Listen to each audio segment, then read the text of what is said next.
இதில் ரொம்பவே ஷாக்கிங்கான நியூஸ் என்னன்னு கேட்டிங்கன்னா, செங்கோட்டையன் அவர்களுக்கு வயசு பார்த்தீங்கன்னா 77, அதாவது 77 வயசு. அவரோட பையன் வயசு பார்த்தீங்கன்னா 50. நீங்கள் எல்லாம் நினச்சிருப்பீங்க அவருக்கு ஒரு 50, 60 வயசு இருக்கும். ஆனால் அதான் கிடையாது. அவர் எம்ஜிஆர், ஜெயலலிதா இருந்த காலகட்டத்தில் அப்போலேருந்தே இருக்கார். அதாவது 50 வருஷமாக பார்த்தீங்கன்னா ஏடிஎம்க்கு அவ்வளோ உழைச்சிருக்காரு. ஆனால் அவரை போயிட்டு வெளில துரத்திட்டாங்க. அந்த 50 வருஷத்தில் பார்த்தீங்கன்னா மொத்தம் ஒரு 9 வாட்டி எம்எல்ஏவாக இருந்திருக்காரு. அதுவும் இல்லாமல் நிறைய வாட்டி மினிஸ்டராக இருந்திருக்காரு. இந்த கல்வித்துறை அமைச்சர் அந்த மாதிரி நிறைய மினிஸ்டர் பொறுப்பில் இருந்திருக்காரு ஏடிஎம்கேல. அவர் பாலிடிக்ஸ்க்கு வரதுக்கு முன்னாடியே பார்த்தீங்கன்னா அவரோட குறிக்கோள் பார்த்தீங்கன்னா இந்த சோஷியல் சர்வீஸ் பண்ணுறது, அப்புறம் விவசாயி அந்த மாதிரி தான் பார்த்துட்டு இருந்தார். அதுக்கப்புறம் அவர் கட்சிக்கு வந்ததுக்கப்புறம் பார்த்தீங்கன்னா நிறைய பண்ணியிருக்காரு. அதாவது கட்சியிலே ஊறி கட்சியிலே வளர்ந்த அவரை போயிட்டு விட்டுட்டாங்க. அவர் விட்ட உடனே பார்த்தீங்கன்னா இவர் டிவிக்கில் சேர்ந்துட்டார். ஏன்னா இன்னும் மக்களுக்கு பொது சேவை செய்யணும் அந்த ஒரு எண்ணத்தில் தான் இருக்கார். ஆனால் ஒரு வயசு சொன்ன மாதிரி பார்த்தீங்கன்னா 77.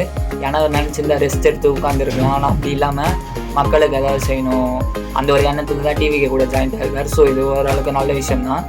ஓகே மக்களே, இந்த வீடியோவில் பார்த்தீங்கன்னா அவரை பற்றி நிறைய தெரிஞ்சிருப்பீங்கன்னு நான் நினைக்கிறேன். இதே மாதிரி நிறைய வீடியோக்கு மறக்காம நம்ம சேனலை சப்ஸ்கிரைப் பண்ணுங்கள். ஓகே கைஸ், இதே மாதிரி நெக்ஸ்ட் வீடியோ சந்திக்கலாம். டாடா, பை.